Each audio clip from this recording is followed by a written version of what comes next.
women, let me tell what kind of pressure they live in, right?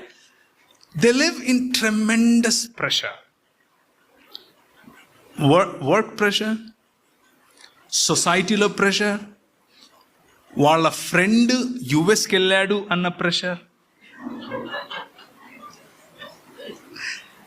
F1 వచ్చింది కానీ అక్కడ EDA రాలేదు అన్న ప్రెషర్, అది వచ్చింది కానీ H1B పిక్ అవ్వలేదన్న ప్రెషర్, ఏది కాక హైదరాబాద్లోనే ఉండిపోయాను అన్న ప్రెషర్, హైదరాబాద్లో ఉన్నా కానీ తనను తాను తమాయించుకొని అక్కడేముందిరా ఇక్కడ చూడు ఎంత బాగుందో అని సంతోషపడిపోయి అక్కడేముందిరా మన మన మన మన మన గర్ల్స్ బెటర్ ఉంటారా వాళ్ళకంటే అని తమాయించుకొని చాలా ప్రెషర్లో వాళ్ళ అమ్మా నాన్నల దగ్గరికి వచ్చి చాలా బోల్డ్గా, వైజ్గా, కరేజియస్గా, ఓకే అమ్మా ఐఎమ్ రెడీ ఫర్ వెడ్డింగ్ అని అంటే మిమ్మల్ని చూసి పెళ్లి చేశారు.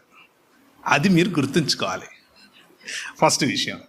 ఒకవేళ ఇక అవబోయే వాళ్ళు ఉంటే వాళ్ళు కూడా గుర్తుంచుకోండి, దిస్ ఈస్ ద బ్యాక్గ్రౌండ్. హైదరాబాద్లో ఉన్న వాళ్ళకైతే ఇదే బ్యాక్గ్రౌండ్. ఓకే, వాళ్ళకి ఏం కావాలి అంటే ఈ ప్రెషర్లో, ఇంత ప్రెషర్లో, ఇప్పుడు ఈ ప్రెషర్ కేవలం ఫిజికల్ కాదండి. పొరపాటున ప్రెషర్ అంటే మీరు అదేదో నేనేమంటున్నాను, నేనేమన్నా చేయమన్నానా, నేను వండమన్నానా, నేను దోశ ఏమన్నానా, నేనేగా అలా కాదు, అది కాదు వీళ్ళకి ప్రెషర్. వీళ్ళ ప్రపంచం వేరు. వీళ్ళ ప్రపంచం యొక్క వీళ్ళ ప్రపంచంలో ఉన్న ప్రెషర్స్ వేరు.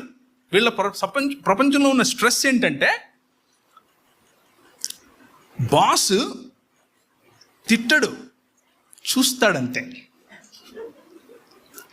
ఆ చూపులోనే వీడు సూసైడ్ చేసుకోవాలన్నంత ఫీలింగ్లో ఉంటుంది. That is his pressure.